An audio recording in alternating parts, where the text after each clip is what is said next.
Good morning, Geauga County, northeastern Ohio, Lake County, all those people out there in listening land on Rumble and Facebook and YouTube. You're listening to the voice of Geauga. This morning's program, we're going to switch a little bit, and Jonathan and I are kind of shooting from the hip, and we may have a lively discussion and debate this morning a little bit. We'll see where this all goes, but we were going to have a guest on this morning, Abby King, for judge, and Abby had a little bit of a conflict, and so we're going to move her into next week. I want to advertise that Monday morning, Marcel Sturbridge, who is running for Secretary of State, will be with us on Monday morning. He's a veteran and wants to focus on voter integrity in the state of Ohio. And I think voter integrity is an issue across the country, and it's a focus area for a lot of states and for our president. And so we're right now talking about the SAFE Act in Congress.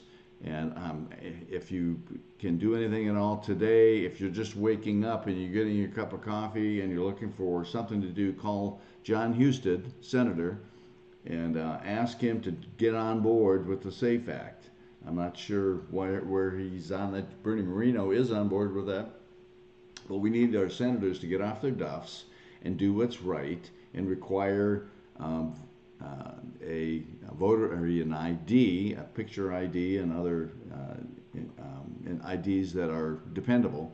And so call John Husted and thank Bernie Moreno and to get a hold of Dave Joyce. And I think Dave Joyce has actually already supported this.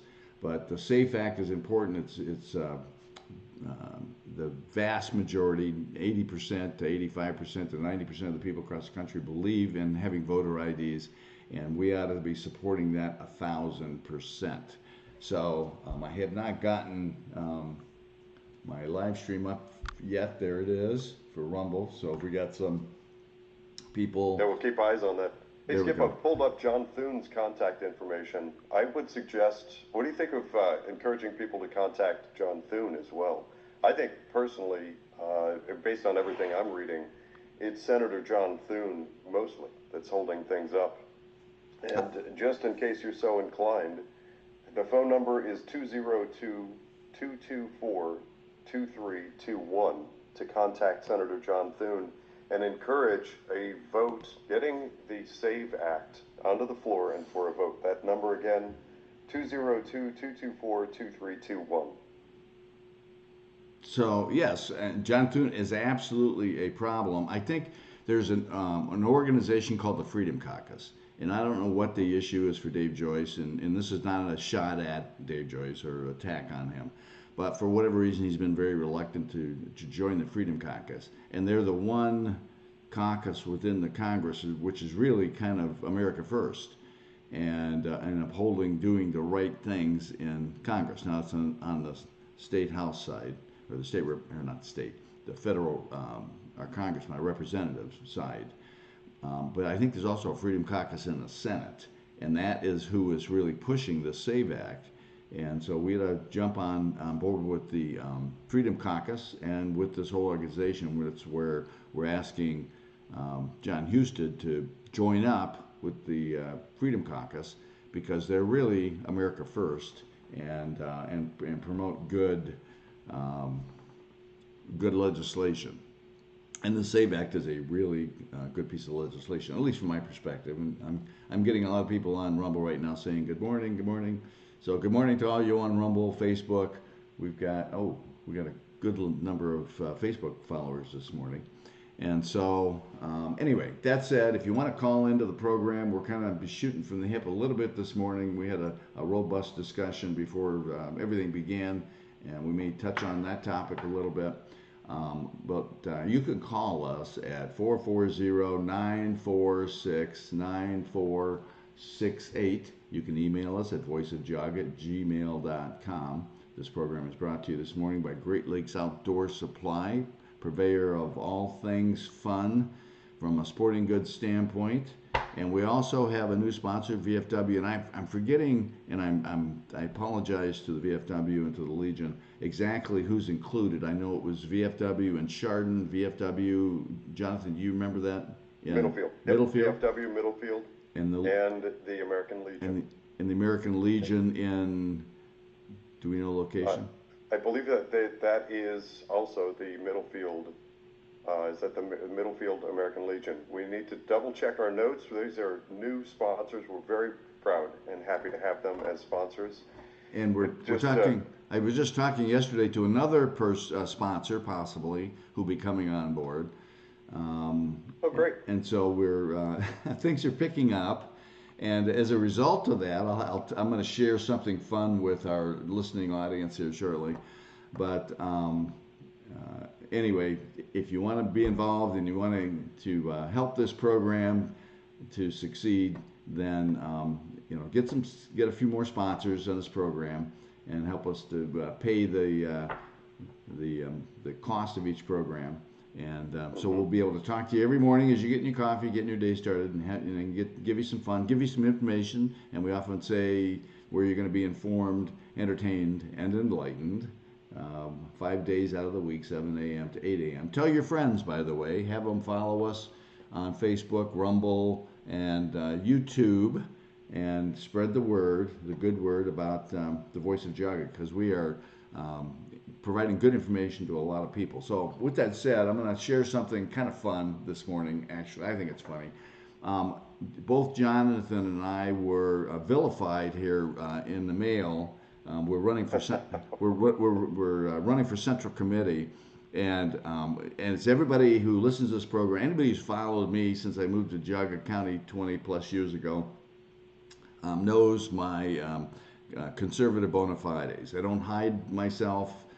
You can go to 100 or plus videos out there of me standing up against NOACA and as a county commissioner at county commissioner meetings, and I clearly stand with the United States, the flag, the Constitution, good government, blah blah blah. I could go on and on for hours about my conservative credentials. But somebody sent out a card claiming I was fired by President Reagan, which I was. I was part of 13,000 people in a union, and the union went on strike. I didn't want to. I think I voted no at that time. But the union went on strike, and so I was part of the union, and so I walked out the door. And President Reagan, and by the way, I helped President Reagan to get elected. I helped with his campaign, and but I got fired. And so, okay, that's the way it goes sometimes. So I picked up myself, dusted myself off, went back to college, got my degree in computer science, and moved on. There was also discussions about the fact that I had participated in a number of campaigns. By the way, I was a county commissioner, one county commissioner seat, and I ran for trustee and one trustee.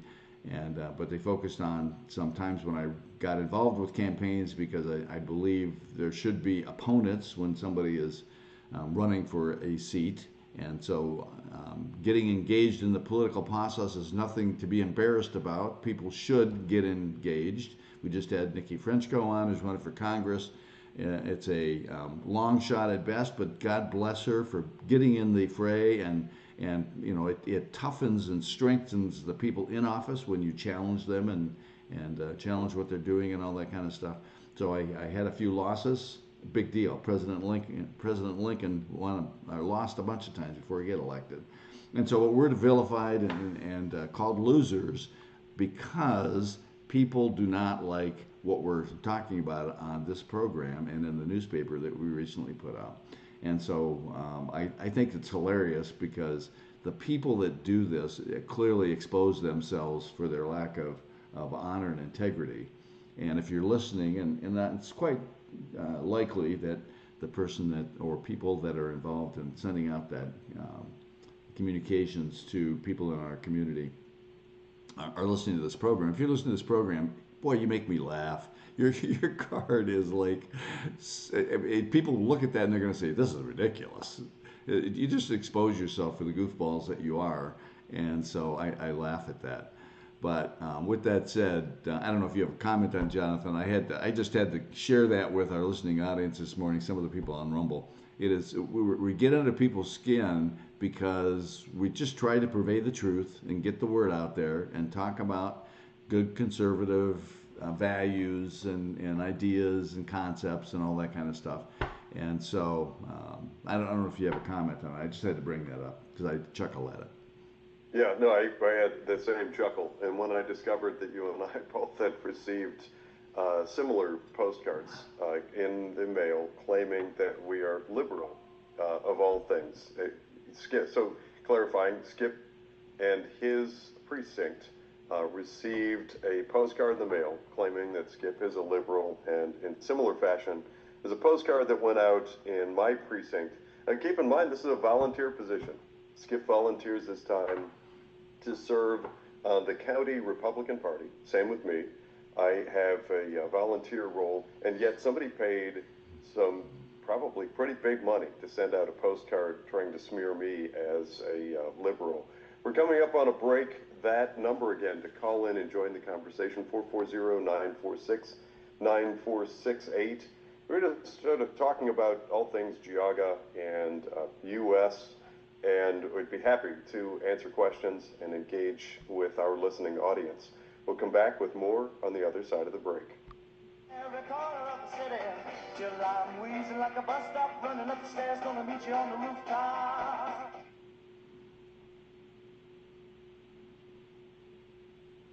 Mics are off, mics are off. Yeah, I see these comments about Thune, and I agree, Darafy. Thune is there. The suspicion that I ascribe to, that I'm hearing, is that that Thune, like many others, has some really big financial backers who are being harmed. They're being hurt by Trump's policies. The people who have gotten into crony capitalism, they benefit from things like open borders, which has created a slave labor pool in the United States, with states which is reprehensible. They benefit from very limited free markets and very limited competition. Those sorts of groups, and candidly, the top three that come to mind for me are BlackRock, State Street, and Vanguard, really just because I've spent many years researching and looking into those three.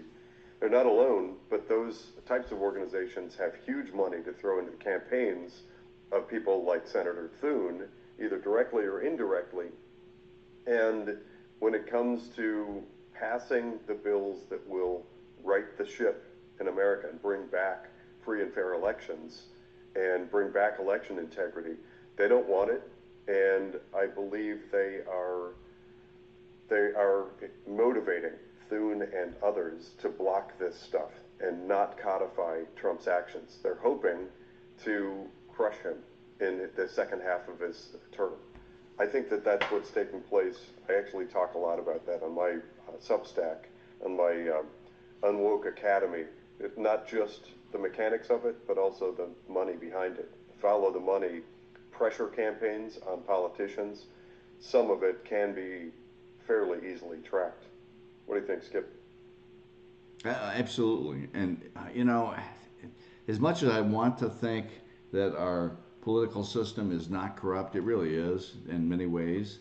And it's up to us to kind of keep an eye on things and try to right the ship, so to speak. I forget who it was. I think it was John Adams that said that our government is only for the moral 30 seconds. and religious folks. And so, and I agree with that. I mean, unfortunately, our culture has kind of gone into the ditch from a morals standpoint, and we've lost our focus on what's important. Truth and honesty. 10 seconds. 10 seconds.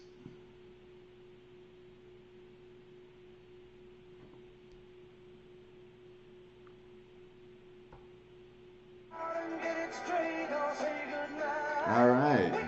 Welcome back to Voice of Geauga with Skip Claypool, myself, Jonathan Broadbent, and today we had planned on hosting Abby King, candidate for judge.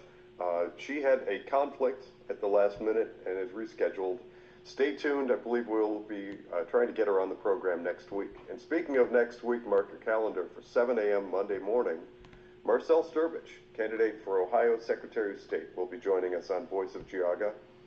That should be a lively and interesting program. During the break, Skip brought up a very good point, and that is many of us, many people, especially politicians, and many people in what I just simply refer to as crony capitalism, have lost their way. They seem to have no moral compass. It's whatever puts more money in their pocket, and that's not a good place to be. There's a very good comment expressing some concern from Darafy in the Rumble chat. If Thune does not, speaking of Senator John Thune, if Thune does not go back to the original rules, then he is looking for it to fail, which is exactly what he wants. So Darafy is speculating that John Thune has other interests other than the American people, because clearly, and you look at all the polls, 80 to 90% of Americans favor moving to a system that verifies that only American citizens are voting in our elections. But Senator Thune and others seem to be working in opposition to that. So back to you, Skip. What do you think? Yeah, I mean, I remember back, I can't remember, was it Ryan, who was the Speaker of the House at the time, the first Trump election we got elected. I worked extremely hard, put out a lot of signs, talked to a lot of people. We had a lot of meetings at the Tea Party and various other liberty groups, and got Trump elected. And the promise by this Congress at the time was we were going to do away with Obamacare. Obamacare was a disaster when it was created by Obama and Nancy Pelosi and the whole crowd at the time. And we all knew where it was going to go. And so we were promised by the Congress that they would do away with Obamacare.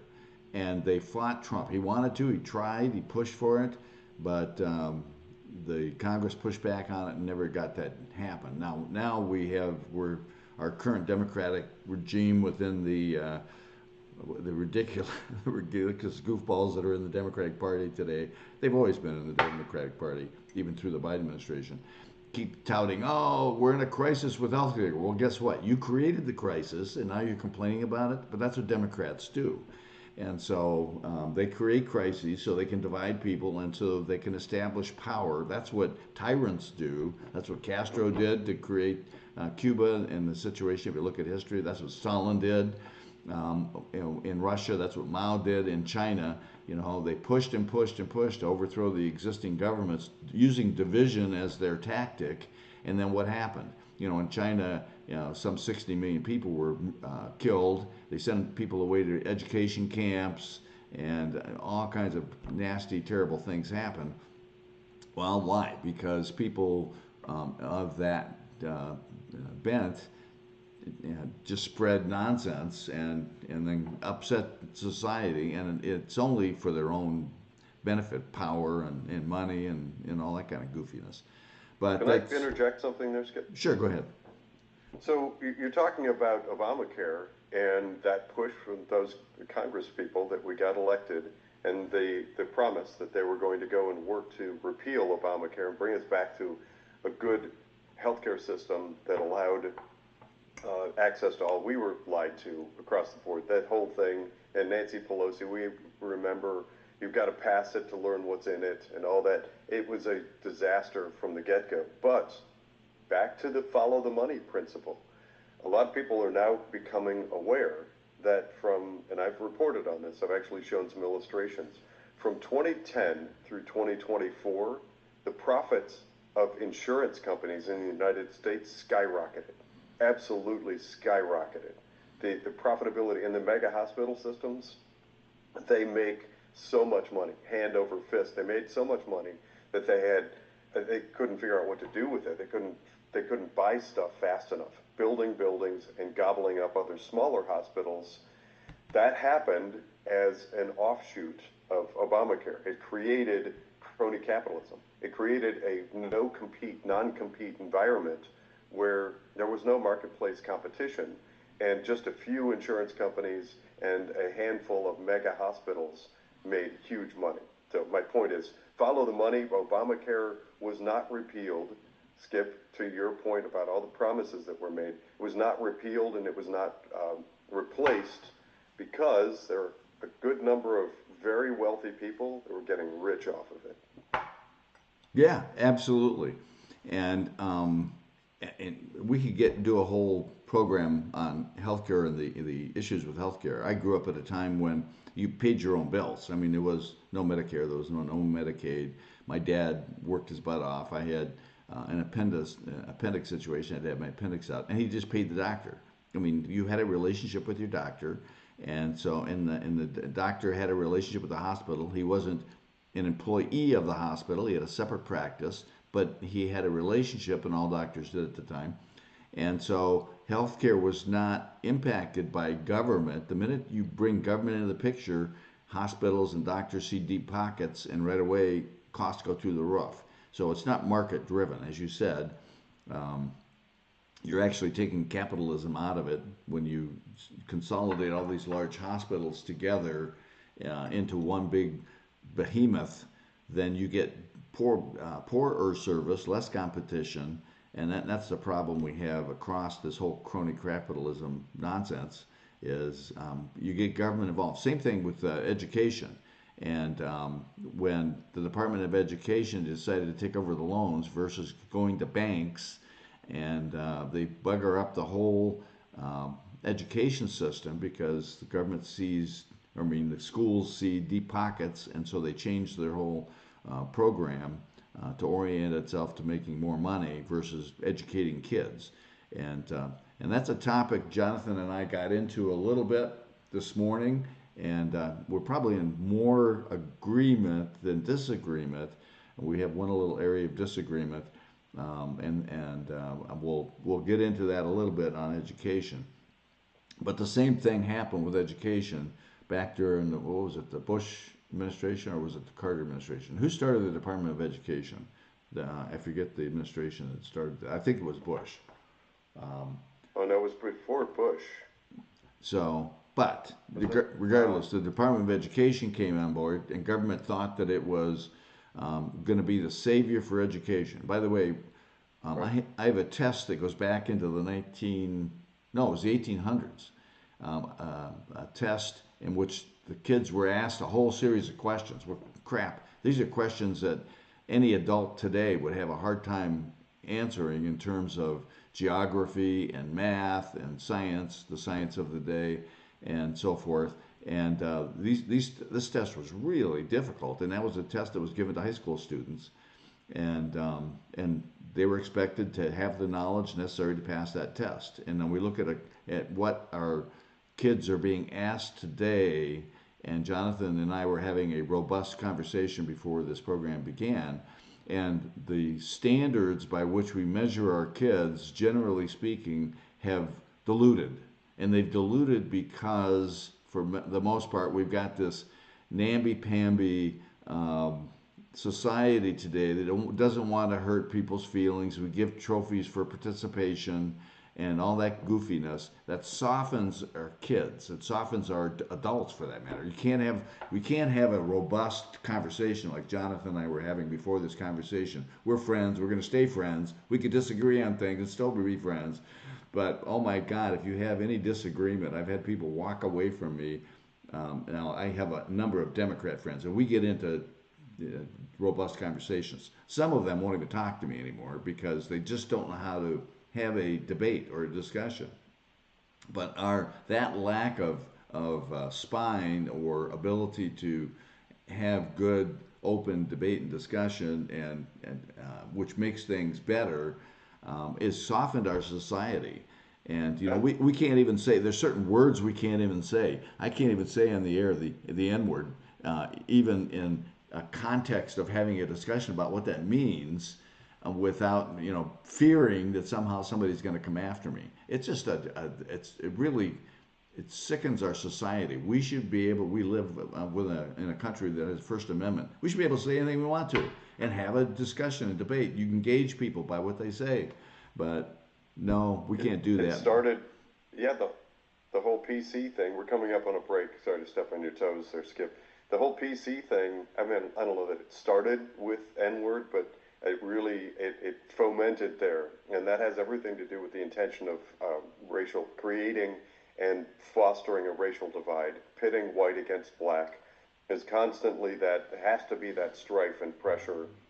We saw it leading up to and through the civil rights movement, and it continues today, constantly trying to pit people against each other. We're going to continue the conversation on the other side of the break. See you then.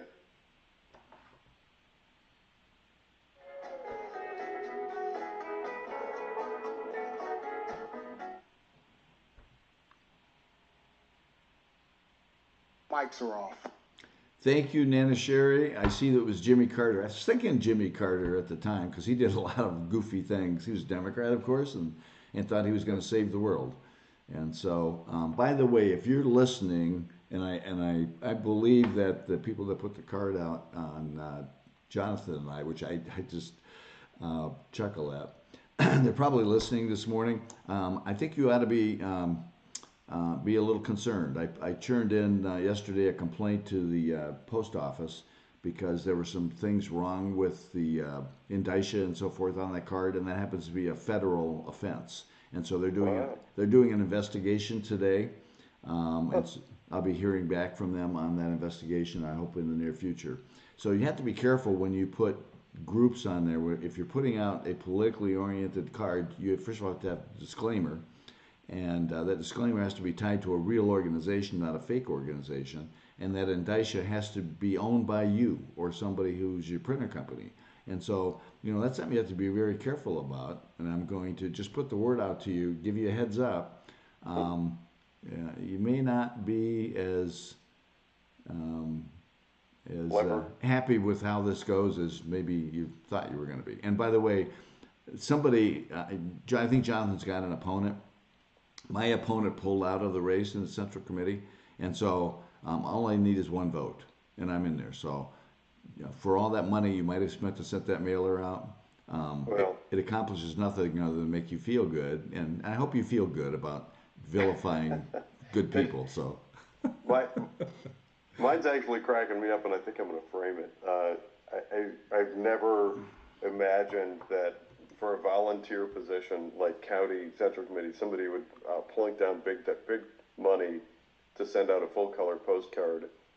And this one, I know actually where they got a picture of me where I'm like sort of stern, scowly looking, and I remember that because I actually took that picture of myself for the face of a post that I was doing with a big thumbs down because I was posting on something that was really negative. And I wanted to catch people's attention. So they zoomed in on my face. I look like I'm like at this stern, scowling face. And then this comment, don't give liberal Jonathan Broadbent your vote in the GOP primary. It's pretty funny. All of that for the County Central Committee, which is just a volunteer position. So who knows what they spent. That's interesting about, and for anybody that doesn't know, when Skip's talking about indicia, that's a term for that postal permit number that's in the corner of the postcard. So all of those are tracked. So, I mean, if they weren't, then anybody would just print a permit number and just get away with mailing things for free. If it's found that somebody has acted fraudulently and printed a fake permit number, then they could be in big trouble. So I guess there's an investigation. That's interesting to know. The folks that I know who are actually very, very good at researching these sorts of things, cannot find any information on the organization that this supposedly came from. So you're right, there's something suspicious going on there, that somebody would care enough about the volunteer role of 30 seconds. The volunteer role of a county precinct committeeman. And I think it has everything to do with all the questions that Skip asks and all the questions that we're asking on this show, and people wanting to silence us. I think it boils down to that. 10 seconds.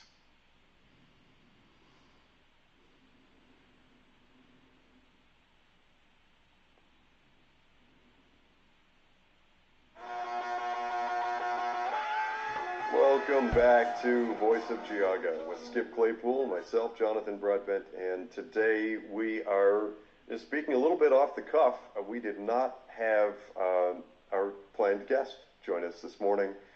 Abby King will be joining us hopefully someday next week. Stay tuned. We've rescheduled that. So before we went to the break, Skip was talking about it was a heated disagreement or an exchange that he and I had. It wasn't really disagreement, but an exchange we had. And I think that we're in an environment, we're in a place in society where that people are afraid of that. And I'm thankful to have a friend like Skip who understands and recognizes the value in that. I'm very passionate about the topic we were talking about, and Skip is as well. And when you come upon those disagreements, people have to get better. It's simply fighting your way through it. So there are lots of times, and Skip has talked about it, and you serve on a board or something, and you get really heated, and you like pound on the table and say, that's an outrage. I completely disagree, and then go and have a beer afterward.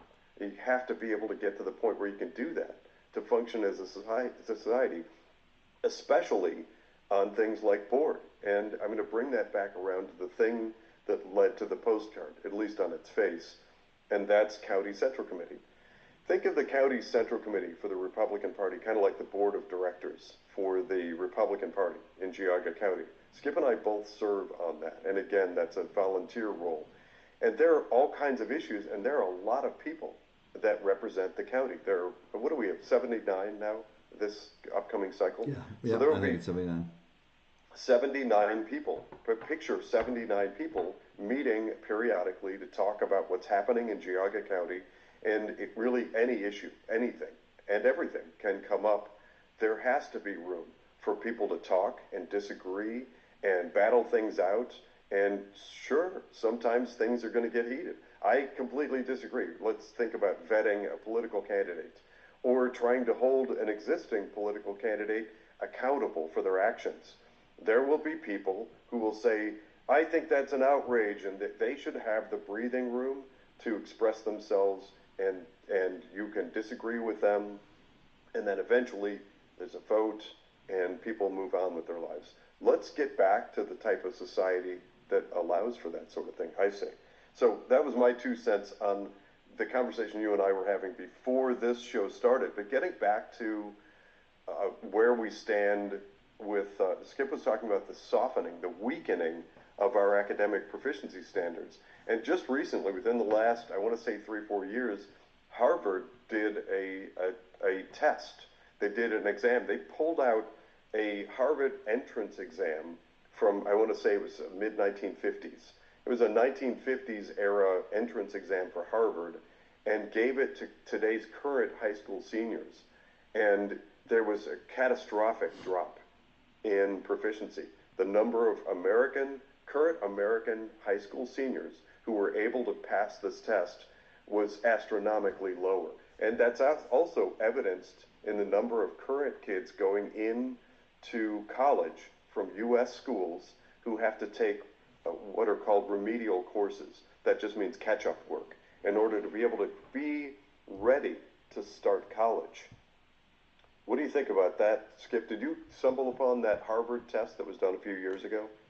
I've seen multiple tests over the years of the economics, and personally experienced it. I mean, I went to college, and I actually think even though I didn't participate as actively as I should have when I was in high school, and so my grades weren't what they could have been. Thank God I was drafted into the military, because then I had an opportunity to take a second bite at the apple and take a lot of the same courses in prep courses to go to college that I had when I was in high school. And in high school I got C's, kind of B's, and when I took the prep courses I got straight A's on everything, in the same math courses, algebra, and so on and so forth. But so when I went to college, I could see the gap even back then, and I went back to college as an adult after being fired by President Reagan. And so I had to get back and kind of get my skills up to speed so I could move on and choose a different career. but I could see the delta between, when I use the term delta, that's the gap between the kids that were coming into school and where I was in many of the classes that I was in. And even then, that was back in the 80s, well, late 70s, early 80s, and I could see the difference. And I, at that time, questioned things. I raised 5 kids, and when I was watching what was going on in school, and we were busy, my wife and I were working, and we worked very hard, long hours, traveled a lot, that kind of stuff. But we stayed engaged with our kids in school, and oftentimes, the fact is, we had instances where we had to go into the school and talk to the teachers because, particularly one of our sons, who was a math wizard, he just wasn't being challenged because the standards were so low. And so we had conversations with the teachers, and we actually had to change a teacher because of that situation. And I see it with my grandkids, and I ask them questions and find out what they're learning in school, and I'm concerned about that. Now my wife's on the school board, and so I'm able to kind of get a little bit of a vision. She tells me to stay out of things, so I'm not allowed to comment too much and be too involved. I'm not supposed to be involved with their business, but she and I do have, and we have a really good relationship. So we talk about things quite robustly, and what's going on in the school. And all schools have challenges, but we have issues generally speaking. And John, this is where Jonathan and I are in agreement. Society has softened the standards, and across the board, not just in schools, but our standards for what we expect from people are different. And so we used to have very high expectations. And that was one of the things that I appreciated about when I was in the military. You can't afford, when you're doing something in the service where people's lives are dependent on how well you do, you can't afford to be soft and feely about, although I think Obama and Biden softened those standards. That's what I hear from my kids who were in the military at the time. But at least when I was in the service, there was hurting your feelings was not an issue. I can guarantee you. You had to reach a certain standard in doing what you were doing, or you could kill people. I happen to have been an air traffic controller. I can guarantee you the standards were high, and we met those standards. We were tested regularly to ensure that we had knowledge and the skills necessary to do the job. And I was also an air traffic controller outside of the military. That's why President Reagan fired me. I was a federal FAA air traffic controller. And you can't afford to have people that don't reach certain standards. And even in my corporate world, while people's lives didn't depend on it, people's incomes did. The company I worked for, Ross Perot's company, had extremely high standards. And so you had to be able to participate at a particular level, or you were gone. You were fired. The standards today have just changed, and we accept mediocre behavior, and that kind of it creates a problem for our society in general. Now, there are exceptions for that. There's a lot of people that still achieve at high levels because that's personally what they want, and that's personally what their companies want, and so on and so forth.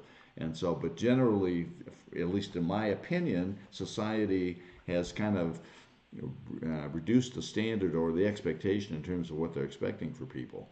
And that's too bad. It makes our country soft. It makes people soft, and that makes our schools softer.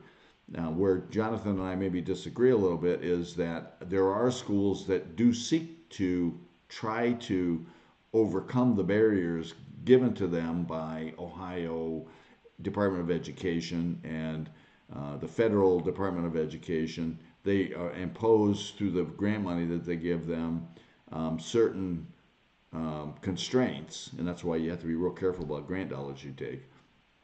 But the schools work really hard to circumvent that to achieve a higher standard. Well, the state of Ohio has set a standard that's probably less than what we would want.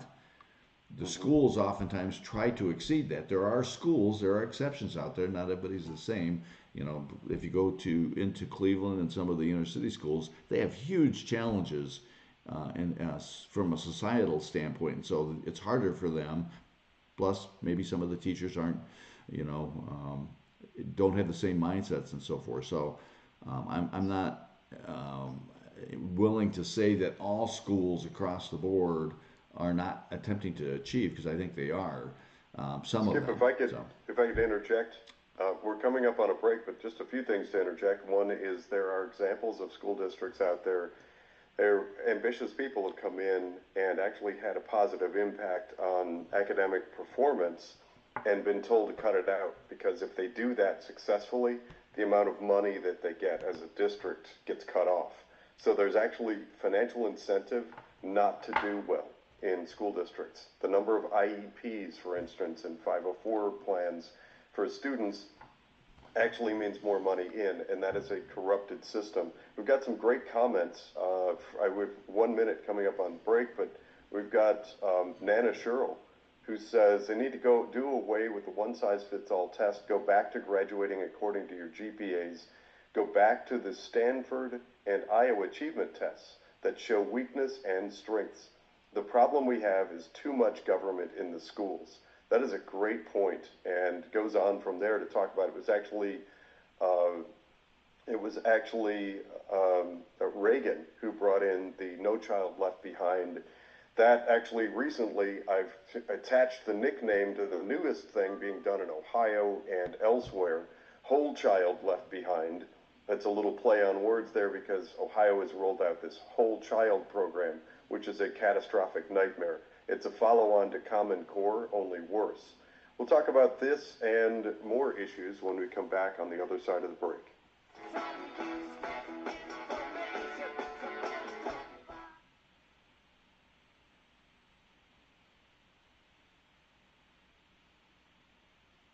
Mics are off. Mics are off.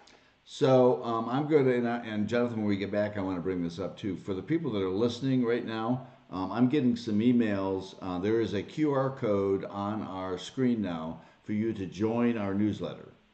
And that QR code comes from, once we start building a list of people that we can send the newsletter out to, we have enough people in there, and we are building that, by the way. There are people signing up. Then we'll be producing a newsletter, which is the adjunct to the newspaper. And so now there'll be a more holistic communication device for us to be able to educate people on what's going on in our communities and so forth. But that QR code is presented some problems. That's given to me by Zoho, which is the company that does the newsletter.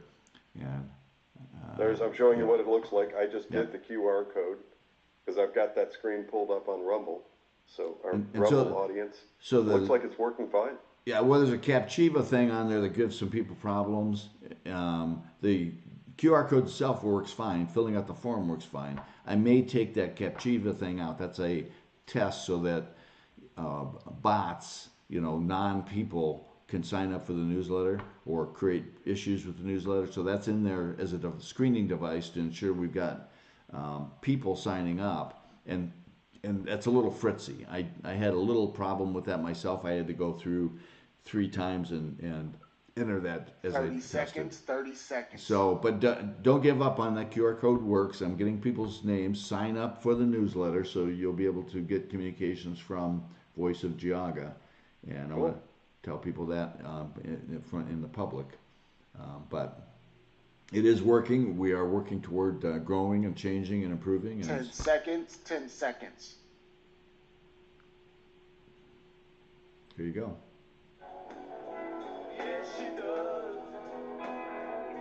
Welcome back to Voice of Geauga. Skip Claypool, myself, Jonathan Broadbent, and today we're talking about an array of different topics. We've sort of touched on education, which has become a focal point in the discussion taking place on Rumble. It tends to be a pretty active discussion there. We've got a comment that the teacher credentialing and education departments on colleges are to blame for much of the problem. They care more about workforce. Nana Sherrill says they care more about workforce. Used to be called the Ohio Department of Education, and they added workforce to it. So there is something to that understanding that our education system isn't designed as we might want it for the pursuit of academic excellence. That's the term that I frequently use and try to hone people's perspective to focusing exclusively on the pursuit of academic excellence. That's what it should all be about, not anything else. Anything else, it can serve as distraction.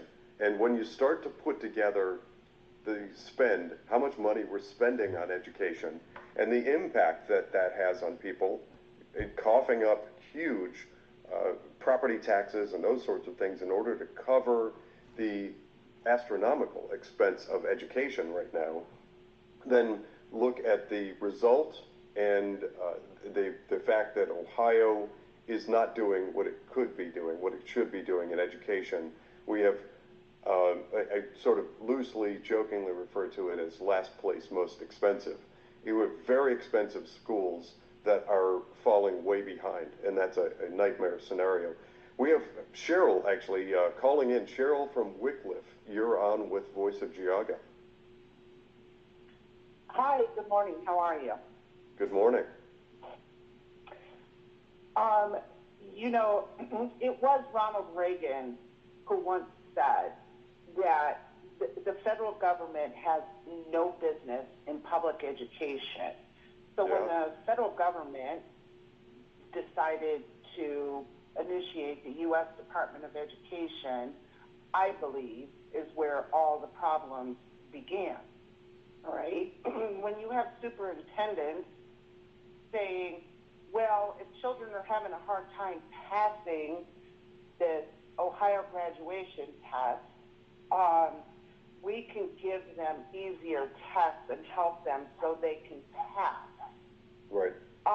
That's why I said go back to the Stanford and Iowa achievement test, where that told the parents and the teachers where Mary or Billy's achievements are and what they need to work on. We need to come back to what we used to have was pen, paper, pencils, taking notes, learning. The schools have done away with any form of textbook, all right? And because they said it's more practical to hand a child a Google Chromebook and stare at that all day long. And the amount of outsourcing that we have found just in Wycliffe that they pay out, this is not going to fix the problem. So I want to say to the listeners, take the time to, if your school has board docs that you can look into, see how much spending your school is doing. Because no amount of money, Jonathan, and you know this, is going to fix a broken education system that we have right now. Ohio, once back in the day, used to be called the Ohio Department of Education. Put a forward slash, and now you have the Ohio Department of Education / workforce. Right, education right? and workforce. That goes back all the way to goal 2000, with which the Bush administration initiated. So on that note, I just want to say, have a blessed weekend and tell somebody about Jesus. And you guys are awesome, and keep on keeping on. Thank you, Cheryl. Just for our listening audience, the reference that Cheryl made is something called board docs. It comes from an organization called Neola. Most local school districts use this as an outsource in order to keep and maintain their public records. These are publicly available pieces of information about your local school district. You can look up using something called board docs. It's not 100% of Ohio schools, but it's most of them. Use this organization to maintain books. You can go there and look up your local school district and find out their policies, find out things that they're doing. You can go to Department of Education, Ohio Department of Education, and Workforce, and figure out what your school district is doing and not doing, what grant dollars they've taken, how much they're spending, where they're spending money. All of that is publicly available. The thing that we've been encouraging for years at the Protect Ohio Children, where I still volunteer, is encouragement for people to do just that. We know that there are strings attached. We know that there is a cost to accepting grant dollars. Skip mentioned it earlier. Digging into and figuring out what's happening in your local school district is, I suggest, that's ground zero for what's happening in the United States right now. That is the focus. It has been for 100 years. If you go back and look up something called How to Defeat America Without Firing a Single Shot, it has everything to do with corrupting the education system in the United States. We are well into that, and it is unfortunate where we are as a nation. I don't say that to hurt people. I don't say it to attack people. I say it to encourage healthy conversation about what is healthy and good in school districts and what's bad. I'm going to say one more thing and then flip it back to Skip. There's a fundamentally terrific, important observation from Juan Concrete and Rumble.